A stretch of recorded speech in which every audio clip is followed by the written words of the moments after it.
Okay, class 10 last lecture में आपका किया था पाइथागोरस थ्योरम 2.1 के हमने टोटल 6 सम्स किए थे।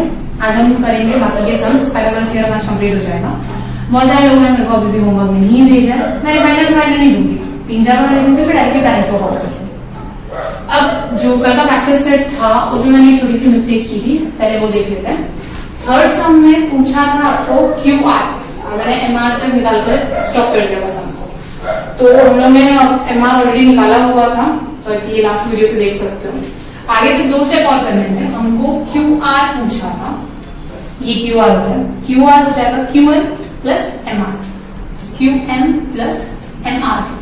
QM हमारे पास ऑलरेडी है 8, MR है 12.5, therefore QR कितना हो जाएगा आपका 20.5। तो ये आपका QR। तो यहाँ पर आगे 3 स्टेप और लिख देना, क्योंकि हमको QR फाइंड करना। मैंने यहाँ तक MR तक ड्रॉप कर दिया। अब चलते हैं आज के सम्स पे। Question number 7, 8, 9 and 10। तो क्वेश्चन नंबर 7 में हमको एक ट्रायंगल दिया हुआ है DFE, और हमको फाइंड करना है EG, FD एंड EF। हमको फाइंड करना है EG, FD और EF, ये 3 चीजें हमको फाइंड करनी है। अब आपको गिवन इन्फॉर्मेशन में DG दिया हुआ है 8 और ये FG दिया हुआ है 12, एंड जो ट्रायंगल है वो हमारा राइट एंगल ट्रायंगल है, and FG is a perpendicular on ED। मतलब ज्योमेट्रिक मीन की जितनी कंडीशन चाहिए वो तो पूरी होगी। तो हम यहाँ पर लिखेंगे triangle DFE is right angled triangle,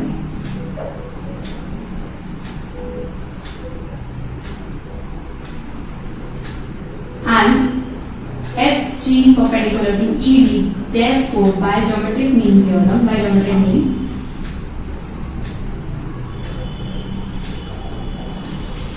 लोग यहाँ पर लिख सकते हैं FG का square is equals to DG into EG। FG हमारे पास ऑलरेडी है, दैट इज 12 का स्क्वायर, DG है 8 और EG हमको फाइंड करना। अब या तो आप 12 का स्क्वायर निकाल लो 144, डिवाइड कर दो 8 से, या फिर हम लोग क्या कर सकते हैं 12 को ऐसे ही रहने देते हैं। 12 का स्क्वायर है तो 12 इंटू 12 रहने देते हैं, यहाँ पर 8 इंटू EG। तो यहाँ पे EG फाइंड करना है, कर देते हैं। EG फाइंड करना है तो EG को ये रहने दो, 8 को शिफ्ट कर दो, therefore 12 into 12 divided by 8 equals to EG। ये 2 से कट होगा, ये आएगा 6, ये आएगा 4, ये भी 2 से कट होगा, ये हो जाएगा 3, ये हो जाएगा 2। अब नहीं हो सकता तो हम बाजू वाले टर्म से करेंगे, ये हो जाएगा 6। therefore 3 into 6 equals to EG, therefore EG equals to 18। तो ये हो गया आपका क्वेश्चन नंबर 7 का हाफ पार्ट। अभी भी बहुत सारी चीजें फाइंड करनी है। EG निकाला हमने बाय ज्योमेट्रिक मीन, ये EG हमारा निकल गया है 18। अब हमको चाहिए FD। अब यहाँ पर आपका एक सिंबल बना हुआ है, ये परपेंडिकुलर बना है, ये भी राइट एंगल ट्रायंगल है। तो DFG भी एक राइट एंगल ट्रायंगल है, और हमारे पास 2 साइड ऑलरेडी है। तीसरी साइड हम फाइंड कर सकते हैं Pythagoras theorem has FG is perpendicular on DE, triangle DFG, as FG is perpendicular on triangle DE, angle DGF equals to 90 degree. Therefore triangle DGF हमेशा राइट एंगल बीच में रहना चाहिए। DGF is right angled triangle।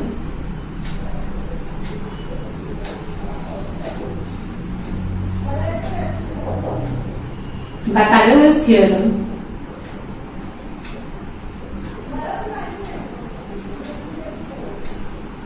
अब आपका right angle है ये वाला, जिसके सामने वाला हाइपोटेनस है, यानी DF का स्क्वायर इक्वल्स टू DG और DG का स्क्वायर प्लस GF का स्क्वायर। हमने इस ट्रायंगल पे पाइथागोरस थ्योरम अप्लाई किया है। ये वाला राइट एंगल है, तो इसके सामने वाला हाइपोटेनस यानी DF का स्क्वायर इक्वल्स टू DG का स्क्वायर प्लस GF का स्क्वायर। अब आपके पास में DF नहीं है, वही फाइंड करना है, BF का स्क्वायर वैसे ही रहने दोगे। डी जी है आपके पास में 8 और डी एफ है आपके पास में 12। 8 का स्क्वायर हो जाएगा 64, 12 का स्क्वायर हो जाएगा 144। डी एफ हमको फाइंड करना है, तो D F square equals to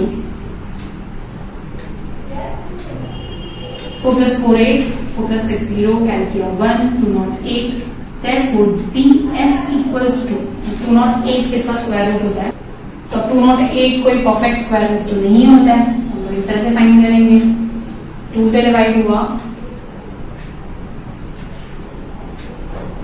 फिर 2 से डिवाइड हुआ 52, फिर 2 से डिवाइड हुआ 2, 6 to 86, फिर 2 से डिवाइड हुआ 13, फिर 13 वैसे के वैसे रहेगा। तो यहाँ पर आपकी 2 बार जोड़ी बन रही है, 2 into 2, और दूसरी जोड़ी नहीं बन रही है, वो है 4√13।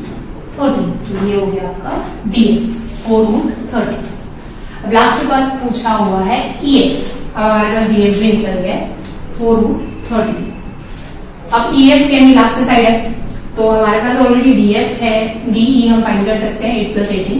EF सेम पाइथागोरस थ्योरम, तो मैं यहाँ से ये रफ कर देती हूँ, उसके बाद मैं यहाँ से इस साइड से रफ कर देती हूँ, उसके बाद लास्ट वाला पार्ट फाइंड करते हैं। कभी भी पाइथागोरस थ्योरम अप्लाई करने से पहले हमेशा शो करना है कि जो ट्रायंगल हम ले रहे हैं वो राइट एंगल ट्रायंगल है।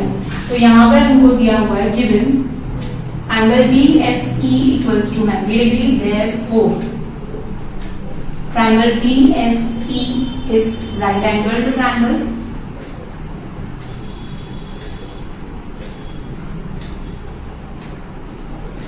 हमारे पास DE पूरा नहीं, तो DE को हम लिख सकते हैं DG + GE।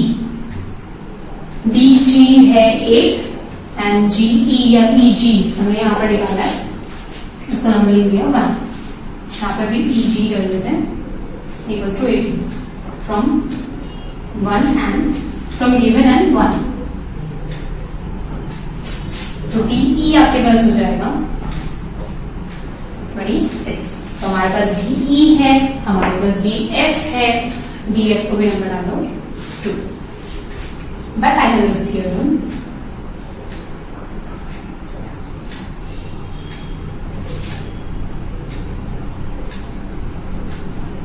DE का square is equals to DF का स्क्वायर प्लस EF का स्क्वायर। ये इस ट्रायंगल में हमने पाइथागोरस थ्योरम अप्लाई किया। DE का स्क्वायर इक्वल्स टू DF का स्क्वायर प्लस EF का स्क्वायर। आई थिंक अब तक पाइथागोरस थ्योरम तो सबको मालूम हो गया होगा कि राइट एंगल ट्रायंगल के सामने यानी हाइपोटेनस का स्क्वायर बाकी की दोनों साइड के स्क्वायर के सम के बराबर होता है।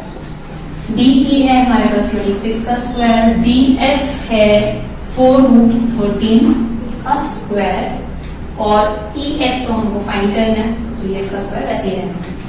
अब 26 का स्क्वायर नहीं पता है, निकालना पड़ेगा क्योंकि इतना तो याद नहीं रहता है।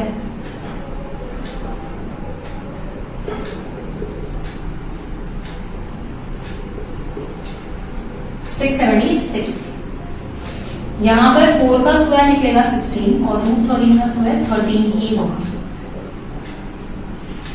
तो 676 इक्वल्स टू 16 into 13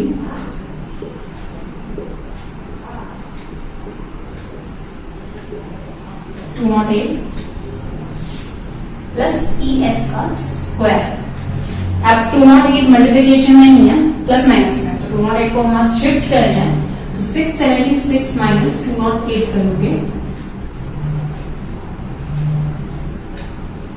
468। हमने क्या किया 676 माइनस 208 किया EF का स्क्वायर। Therefore EF का स्क्वायर इक्वल्स टू 468। अब 468 किसका परफेक्ट स्क्वायर है? अब 468 भी किसी का परफेक्ट स्क्वायर तो है नहीं, निकालते हैं 468 का। 2 से डिवाइड होगा 2 3 4, वापस 2 से डिवाइड होगा 468 को 2 से डिवाइड किया 234, वापस 2 से डिवाइड किया 117। अब ये 2 से नहीं आएगा, 7 + 1 + 1 9, 3 से जाएगा, और वापस 3 से जाएगा 13 और यहाँ पर 13। तो यहाँ पर आपकी 2 जोड़ी बनी, तो यहाँ निकलेगा EF का स्क्वायर इक्वल्स टू 2 निकला 3 निकला, बाकी का आंसर 13। फाइनल आंसर आया आपका EF इक्वल्स टू 6√13। तो हमने अब तक क्या किया, फर्स्ट हमने निकाला एफ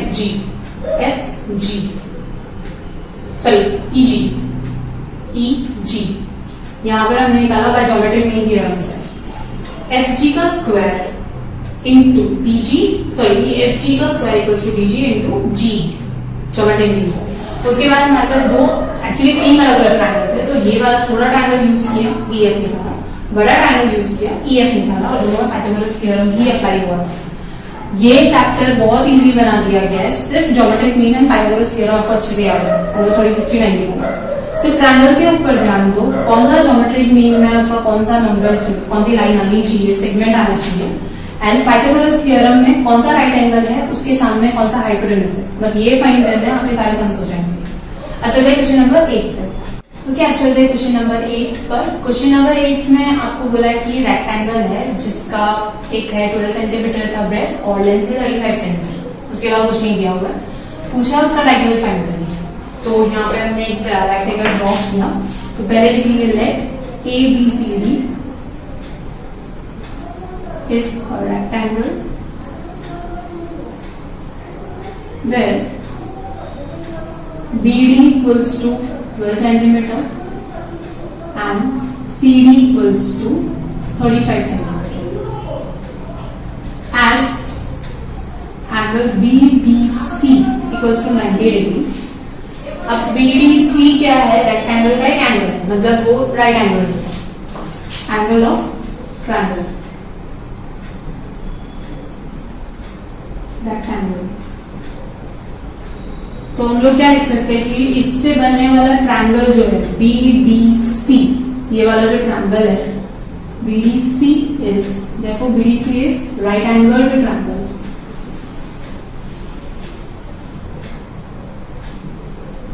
अब ये राइट एंगल ट्रायंगल है तो हम लोग पाइथागोरस थ्योरम यूज कर सकते हैं। BC का स्क्वायर इक्वल्स टू BD का स्क्वायर प्लस CD का स्क्वायर।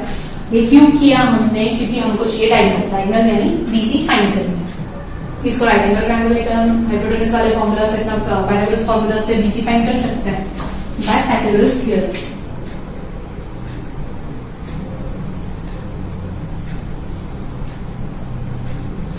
हमको BC तो नहीं पता, BC का स्क्वायर वैसे ही रहने दो, BD दिया हुआ है 12 का स्क्वायर 35 का स्क्वायर इक्वल्स टू 144, 35 का स्क्वायर नहीं पता है, हम फाइंड कर लेते हैं।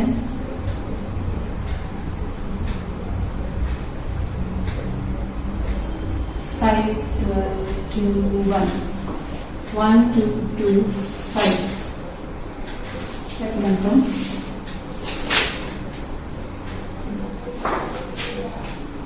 ठीक है। तो आपका BC स्क्वायर हो जाएगा, हमको ऐड किया 1369। अब 1369 का स्क्वायर रूट क्या होता है वो हमको नहीं पता, लेकिन हम लोग फाइंड कर सकते हैं। अब फर्स्ट तो देखेंगे कि हम लोग 1369 को 2 में डिवाइड नहीं कर सकते, 3 पे भी नहीं कर सकते, क्योंकि 9 + 1 10, 10 + 19 होता है का टोटल, 19 3 में नहीं जाता है, 4 में तो ऑब्वियसली नहीं होगा, 5 में भी नहीं होगा, तो बहुत सारे प्राइम नंबर से ट्राई करना पड़ेगा। उसके बजाय एक इजी तरीका है, हम चलते हैं, हमको 25 का स्क्वायर पता है 625 होता है, हमको 30 का स्क्वायर पता है ये होता है 900, और हमको 40 का स्क्वायर पता है वो होता है 1600। तो हमारा जो 1369 है वो आएगा 30 या 40 के स्क्वायर के बीच में, 900 से लेकर 1600 के बीच में। अब 30 या 40 के बीच में नंबर्स आते हैं 31, 32, 33, तो आपको 9 के 9 स्क्वायर ट्राई करने की जरूरत नहीं है। अब ऐसा नंबर करना है ना जिसका सेम मल्टीप्लिकेशन करोगे तो 9 आना चाहिए। अब 1 को 1 से मल्टीप्लाई करोगे तो 9 नहीं आ जाए, 2 को 2 से करोगे तो 4, 3 को 3 से करोगे, मतलब एक नंबर हो सकता है 33। 33 इंटू 33 किया तो लास्ट में 9 आता है। 4 का नहीं होगा, 5 का नहीं होगा, 7, 37, क्योंकि 7 इंटू 7 होता है 49। तो बस ये दोनों को ट्राई करना है, आपका स्क्वायर रूट निकल जाएगा। तो अगर हम 33 को ट्राई करते हैं,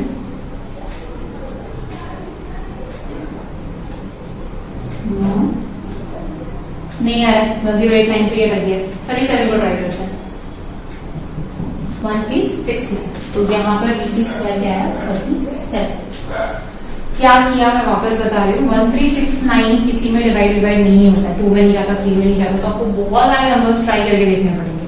प्राइम नंबर सारे 11, 13, 17 सब ट्राई करोगे, इसकी बजाय हम रेंज फाइंड कर रहे हैं कि 1369 है ना 30 और 40 के बीच में है। क्यों? क्योंकि 30 का स्क्वायर होता है 900 एंड 40 का स्क्वायर होता है 1600। तो 900 एंड 1600 के बीच में ही कहीं 1369 भी आएगा। तो फिर हम लोगों ने 30 से 40 मतलब 9 नंबर्स होते हैं बीच में 31, 32 वगैरह, तो वो सारे में ट्राई नहीं करना है। ऐसा नंबर ट्राई करना है जिसकी मल्टीप्लीकेशन में पीछे 9 आता है। 33 इंटू 33 किया तो 9 आता है, 7 इंटू 7 किया तो 49 आता है। हमने दो नंबर निकाले, उनको चेक किया, उनको हमारा बीसी मिल गया। फाइनल आंसर लिखना है therefore diagonal of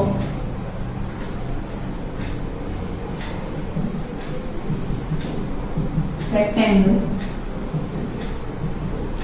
is 37 centimetre. यहाँ पर ऑलरेडी दिया हुआ है सेंटीमीटर, इसलिए यहाँ पर डायगोनल कितना निकला 37 सेंटीमीटर। अब क्वेश्चन नंबर 9 प्रूफ करने वाला समय बट इजी है। अगर आपको स्टेप्स समझ में आ गए तो इजीली फाइंड कर सकते हो। सबसे पहले आपको दिया हुआ है कि m है मिड पॉइंट, कुछ नहीं करना है, पाइथागोरस थ्योरम ही अप्लाई करना है। m मिड पॉइंट है यानी कि rm और mq दोनों सेम होंगे और दोनों को हम क्या लिख सकते हैं हाफ ऑफ rq। ये हो गया हमारा पहला पार्ट।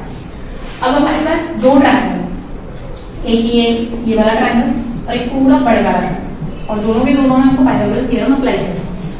तो in triangle PRQ, triangle PRQ equals to 90 degree. Therefore, by Pythagoras theorem,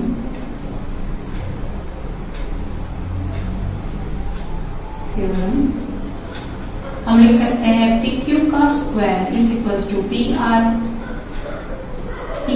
का स्क्वायर प्लस RQ का स्क्वायर। इसको डालो नंबर 2 और यहीं पर स्टॉप करें।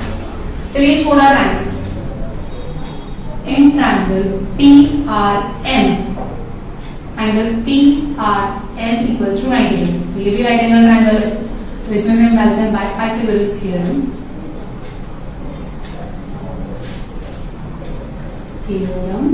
हम लिख सकते हैं PM का square is equals to PR का स्क्वायर प्लस RN का स्क्वायर। इसको डाला नंबर 3। सबसे पहले हमने जो भी गिवन इन्फॉर्मेशन थी उससे बड़े ट्रायंगल पे पाइथागोरस थ्योरम अप्लाई किया, छोटे ट्रायंगल पे पाइथागोरस थ्योरम अप्लाई किया। एंड मिड पॉइंट m भी है तो rm और mq इक्वल है, जिसको हम लिख सकते हैं rq यानी कि फुल लेंथ का हाफ। अब हमको चाहिए क्या क्या? हमको pm चाहिए, हमको pq चाहिए जो यहाँ पर नहीं है, pr चाहिए, मतलब हमको जो दो चीजें चाहिए वो दोनों तो यहाँ पर है। तो हम इसी थ्योरम को लेकर आगे चलेंगे। हम rm को क्या लिख सकते हैं? Half of rq। तो यहाँ पर लिख देते हैं pm square equals to PR square plus half of RQ का स्क्वायर। कहां से मिला ये? फ्रॉम 1। तो इसी बार ब्रैकेट ओपन करते हैं। PM square equals to PR square equals to 1 plus half का स्क्वायर देना है 4RQ स्क्वायर। हमने क्या किया, अंदर जब हमने हाफ लिया था ना उसको ब्रैकेट ओपन किया तो इसके ऊपर स्क्वायर लिख जाएगा, ये तो पूरा स्क्वायर हो सकता है। और हमको अपॉन में तो ज्यादा पसंद है नहीं चीजें, मल्टीप्लाई बोथ साइड बाय 4। क्यों? क्योंकि हमको ये चार नीचे, तो 4PM square equals to 4PR square plus ये तो 4 हट जाएगा RQ स्क्वायर। तो चलो हमारा PM का काम हो गया। PR में हमको 3 चाहिए और RQ की जगह हमको PQ चाहिए। अब ये जो पाइथागोरस थ्योरम था ना, ये हमने किस क्वेश्चन में बना के रखा था, उसको यूज करना है। यहां से हम आगे की वैल्यू निकाल सकते हैं। 4PM square equals to 4PR square. अब RQ की जगह आप क्या लिख सकते हो? RQ को हम लिख सकते हैं PQ minus PR square. PQ square equals to PR square plus RQ square. Therefore, PQ square minus PR square equals to RQ square। हमने RQ की वैल्यू निकाली और यहाँ पे हम पुट करेंगे PQ square minus PR square। अब ये और ये एक दूसरे से जा सकते हैं, 4 है और एक ये 1 है, माइनस कर दोगे तो 4PM square equals to 3PR square plus PQ square. हमको जो चाहिए थे सारे सामान हमको मिल चुके हैं। हमको एक PQ चाहिए था, एक 4PM चाहिए था, एक PR चाहिए था, बस थोड़ी जगह शिफ्ट करनी बाकी है। ये हमको नेगेटिव में शिफ्ट कर दें। 4pm square minus 3pr square equals to pq square और pq square equals to 4pm square minus 3pr square, hence proved। ये हो गया हमारा प्रूफ। मैं वापस बता देती हूँ क्या किया हमने। सबसे पहला इंफॉर्मेशन था आपके पास कि जो m है वो मिड पॉइंट है, तो हमने निकाला rm और rm के दोनों बराबर होंगे, जिसको हम लिख सकते हैं हाफ ऑफ r। फिर उसके बाद हमारे पास सेकेंड इन्फॉर्मेशन थी कि जो pr है, pr क्यूब है, वो राइट एंगल ट्रायंगल, तो हमने इस पूरे ट्रायंगल पे पाइथागोरस थ्योरम अप्लाई किया, छोटे ट्रायंगल पे भी पाइथागोरस थ्योरम अप्लाई किया। फिर छोटे ट्रायंगल की पाइथागोरस थ्योरम से हमको पता चला कि rn स्क्वायर को तो हम हाफ r क्यूब लिख सकते हैं, तो हमने लिखा, ब्रैकेट ओपन किया, 4 को हटा दिया, तो हमको 2-3 चीजें तो मिलती है। फिर हमने फर्स्ट थ्योरम से r क्यूब की वैल्यू फाइंड की, पुट किया, pr 4pr माइनस 1pr किया तो 3pr स्क्वायर हो गया। अब यहाँ से क्या किया अगर नहीं समझा हो तो 4pr square minus pr square किया, एक pr हटा दिया तो 3pr स्क्वायर बचा, pq वैसे ही बचे। ऑलमोस्ट सारी चीजें मिल गई थी, सिर्फ शिफ्ट करना था। 4pm माइनस 3pr एक साइड में और pq एक साइड में, हमने फाइनली इसको प्रूव किया। अब लास्ट में हमने क्वेश्चन नंबर 10 जो कि एक वर्ड प्रॉब्लम है, ये बहुत इजी समझ, वही पाइथागोरस थ्योरम ही अप्लाई करना है उसमें। ये अभी हम लोग पाइथागोरस थ्योरम के प्रैक्टिस सेट 2.1 का लास्ट सम कर रहे हैं, क्वेश्चन नंबर 10। सम आपकी स्क्रीन पे, क्योंकि ये वर्ड प्रॉब्लम है। Walls of the two buildings are either side of the street are parallel to each other. A ladder 5.8 meter long is placed on the street such that its top just reaches the window of the building at the height of 4 meter. On turning the ladder over to the other side of the street, its top touches the window of the other building at a height of 4.2 meter. Find the width of the street. तो अब इसमें दिया क्या था कि एक सीढ़ी है जो 5.8 मीटर लॉन्ग है, उसको दो साइड में बिल्डिंग्स खड़ी है, तो हमने दो बिल्डिंग के बीच में सीढ़ी को रखा है, बीच में या साइड में नहीं कभी, और फिर ये सीढ़ी को हमने यहाँ से ऐसे झुका के टच किया। वो लेडर होता है ना जिसको हम लोग दीवार के सहारे खड़े रहते हैं, उसके ऊपर चढ़ते हैं, टेरेस वगैरह में यूज करते हैं, तो ये लेडर का पॉइंट है, यहाँ से हमने यहाँ पर इसको विंडो तक टच किया। फिर उसी लेडर को हम लोग दूसरी बिल्डिंग के ऊपर लेकर गए, तो यहाँ पर ये 4.2 मीटर पे टच करिए और यहाँ पर 4 मीटर पे टच करिए। हमको फाइंड करना है कि दोनों बिल्डिंग के बीच का जो विड्थ है स्ट्रीट का वो कितना है। इजी है, ये 90 डिग्री है क्योंकि स्ट्रेट खड़ी रहती है बिल्डिंग, ये भी 90 डिग्री। तो इस ट्रायंगल पे और इस ट्रायंगल पे पाइथागोरस थ्योरम अप्लाई करना है, बीसी फाइंड करना है, सीडी फाइंड करना है, दोनों को ऐड कर देना है, मिल जाएगा विड्थ। ठीक है, उससे पहले स्टेटमेंट्स वगैरह लिख लेते हैं कि हमने फिगर में क्या क्या अज्यूम किया। Let X B and Y D are the two buildings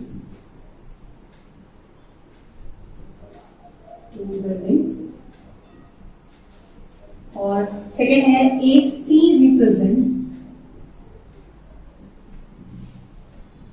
position of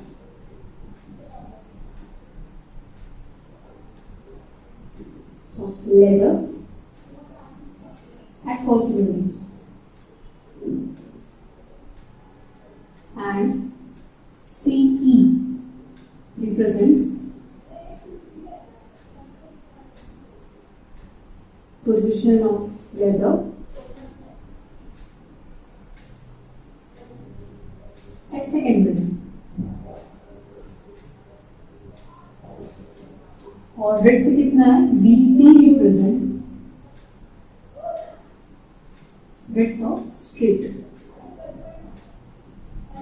दोनों बिल्डिंग के बीच की चौड़ाई कितनी है, दोनों बिल्डिंग के बीच का जो रास्ता है उसकी चौड़ाई कितनी है, मतलब आपके यहाँ पर दो बिल्डिंग्स है सामने सामने, तो दोनों की बिल्डिंग के बीच की चौड़ाई कितनी है वो फाइंड करना है। तो BT रिप्रेजेंट स्ट्रीट।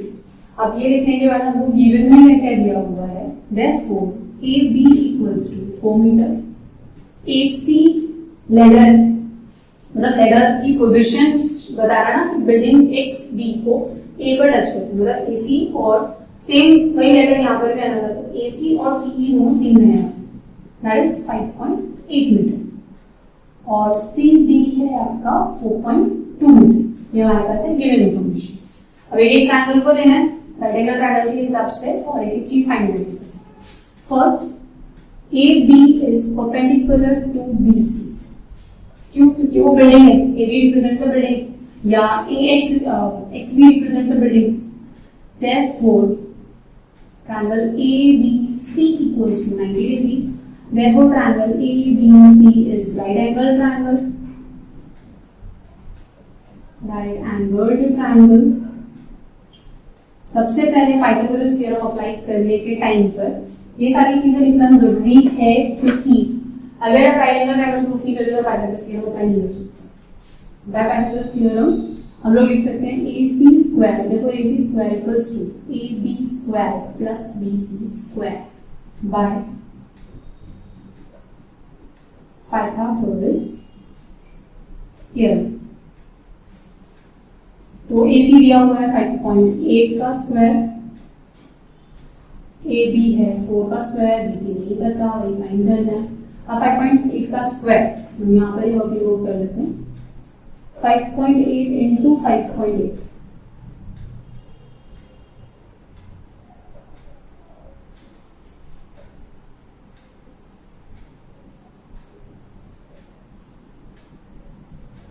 4 6 33.64। मल्टीप्लिकेशन करोगे तो 2 पॉइंट के बाद डेसिमल लगाना है। 33.64, 4 का स्क्वायर करता है 16, BC स्क्वायर नहीं करता है, तो 33.64 minus 16 equals to BC square. देखो हमारे पास BC स्क्वायर कितना आ जाएगा, 33.64 में से 16 को माइनस करना है, 64, ये हो जाएगा 17.64। तो ये तो लेकिन BC का स्क्वायर था, हमको चाहिए BC, वही प्रॉब्लम, हम स्क्वायर रूट कैसे निकालेंगे, नॉर्मल नंबर्स का तो प्रॉब्लम हो रहा है, डेसिमल का कैसे निकालना, इजी तरीका है। तो BC स्क्वायर हमारे पास कितना है 17.64। अब आपको 30 का स्क्वायर पता है, दैट इज 900, 40 का स्क्वायर पता है, दैट इज 1600, 50 का स्क्वायर पता है, दैट इज 2500। अब आपका 1764 यानी कि 1764 डेसिमल हटा दो, ये किसके बीच में आएगा, इन दोनों के बीच, मतलब इनका स्क्वायर रूट भी कहीं ना कहीं 40 और 50 के बीच में। अब 40 और 50 में कैसे होते हैं, 9 नंबर, ये का स्क्वायर रूट नहीं निकालना, वो नंबर जिसका मल्टीप्लिकेशन खुद के नंबर से करोगे तो 4 आना चाहिए, 2। तो 40 और 50 के बीच में 42 होता है, 42 से ट्राई करते हैं, 4 आता है 76। तो BC कितना हो जाएगा आपका 42, 2 के बाद डेसिमल है, यहाँ 1 के बाद है, तो BC हो गया आपका 4.2 मीटर। अब इसको यहीं पर स्टॉप कर दें। सेकेंड ट्रायंगल में ED परपेंडिकुलर टू DC या BC DC, और पूरी लाइन लिख लेते हैं यहाँ पर BD, यहाँ पर भी BD। Therefore, angle EBC equals to 90 degree. Therefore, triangle EBC is right angle triangle.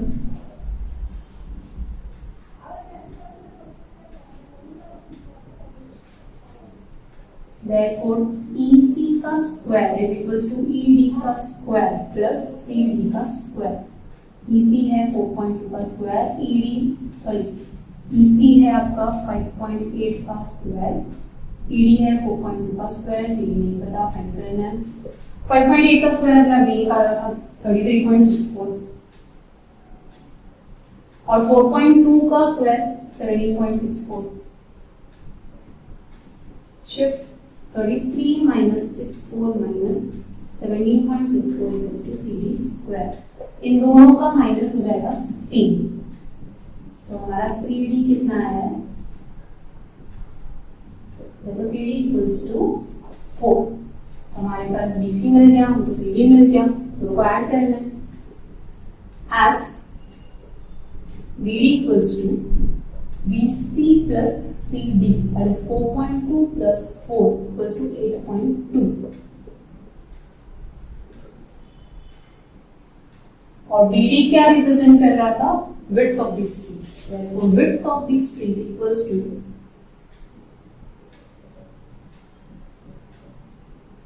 8.2 meter. यहाँ तक आपका क्वेश्चन खत्म हुआ। हमने क्या किया, पहले सब फिगर्स में से रिप्रेजेंट किया कि कौन क्या है। उसके बाद दो ट्रायंगल्स मिले हमको, दोनों ट्रायंगल को पाइथागोरस थ्योरम अप्लाई किया। हाइपोटेनस पता थी, एक साइड पता थी, दूसरी साइड फाइंड की हमने माइनस माइनस करके। जो सबसे इंपॉर्टेंट चीज सीखी वो कि स्क्वायर रूट कैसे निकालने का। स्क्वायर आपका किसी बीच में आता है वो फाइंड करो। 40, 50, 60 इन सबके स्क्वायर तो पता होता है। किसके बीच में आता है वो फाइंड किया, फिर उनके बीच में वो नंबर फाइंड करना है जो लास्ट डिजिट से मैच करे। मैंने यहाँ पे 4 लिया था, 4 2 into 2 4 होता है, जैसे 42 ट्राई की। फिर हमने दोनों को ऐड कर दिया और मिला विड्थ आपका टोटल स्ट्रीट का है 8.2 मीटर। तो यहाँ तक हमारा पाइथागोरस थ्योरम कंप्लीट हो गया। जिन लोगों ने रिविजन नहीं किया होगा या लेक्चर्स नहीं देखे उनको नहीं किया होगा तो प्लीज कर लेना, क्योंकि हम लोग ज्योमेट्री में 3 चैप्टर कंप्लीट कर चुके हैं, ट्रिगो, सिमिलैरिटी, पाइथागोरस। और अभी आपका जो नेक्स्ट टेस्ट होगा सिमिलैरिटी का 1.3 बचा है एंड पाइथागोरस की ये वाली एक्सरसाइज सारा टेस्ट होने वाला है। नेक्स्ट लेक्चर में हम लोग अलजेब्रा का अरिथमेटिक प्रोग्रेशन स्टार्ट करेंगे।